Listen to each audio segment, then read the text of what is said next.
Starting with a bit of backstory, I'm born and raised Long Islander, so are my parents.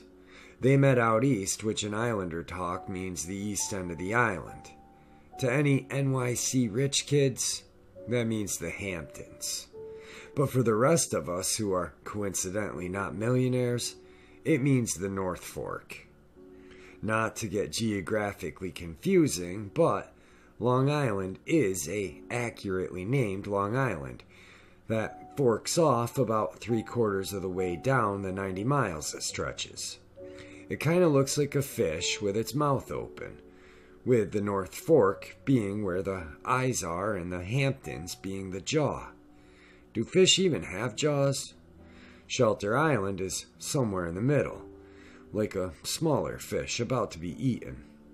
Honestly, just save yourself a lot of contemplating and Google it. So, my mom's family had a summer house on the North Fork. My dad's had a house on Shelter Island. My parents met working at a summer job, and the rest is clearly history. But super long explanation short, I grew up getting to pretend to be bougie because I had not one but 2 summer houses. I know, right? Shelter Island is my favorite place. In a lot of ways, just the island itself feels magical. The only access is by ferry, and while traveling there, you feel like you're being transported into a different world. But the picture of Shelter Island in the summer is very different than the winter. In the summer, the population rises around 20,000 people, but in the winter, not more than 2,000. There's something like 14 students in the graduating class. The people there literally dress up like each other for Halloween. This doesn't necessarily pertain to my encounter, but it's for real creepy, and makes me wonder just how involved my encounter could be with the locals. So I was around 12 or 13. I had invited my best friend Lauren, now co-creator of our site, theGoblinUniverse.com, to come out with my family that weekend.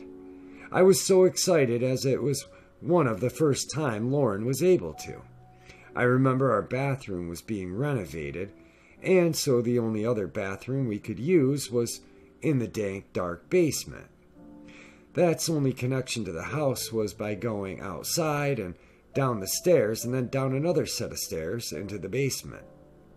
So it had to have been around 10 o'clock, and we went together to the bathroom to brush our teeth. The moon was almost full, so bright it provided some lights on an island that street lamps are few and far between.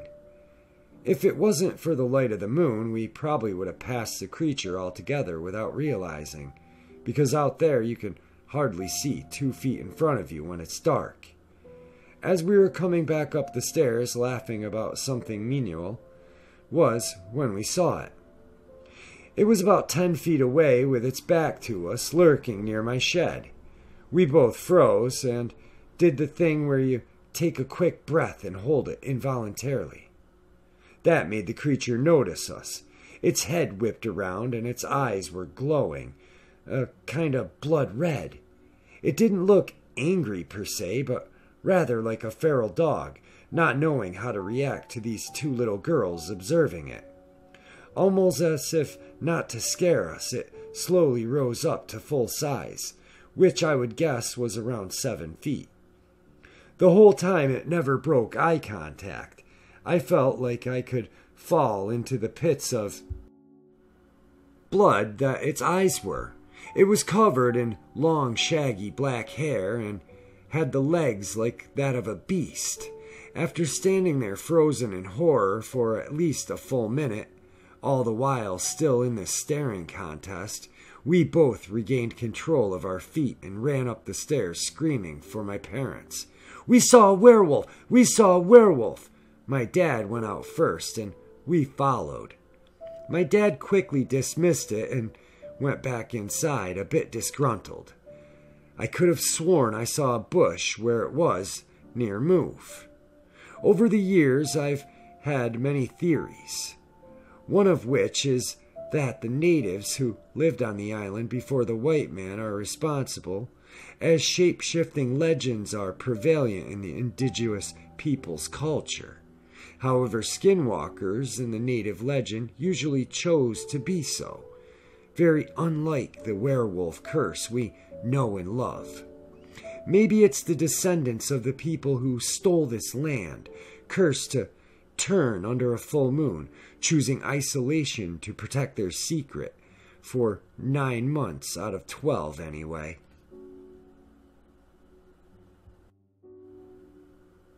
Alright guys, if you like that story, go over to thegoblinuniverse.com. There's some other stories there. The link will be in the description below. Also, my PayPal account will be linked in there if you'd like to donate something, buy me a cup of coffee. My merch link will be in the description. And with that, I hope everyone's Easter was great, and have a good night, guys.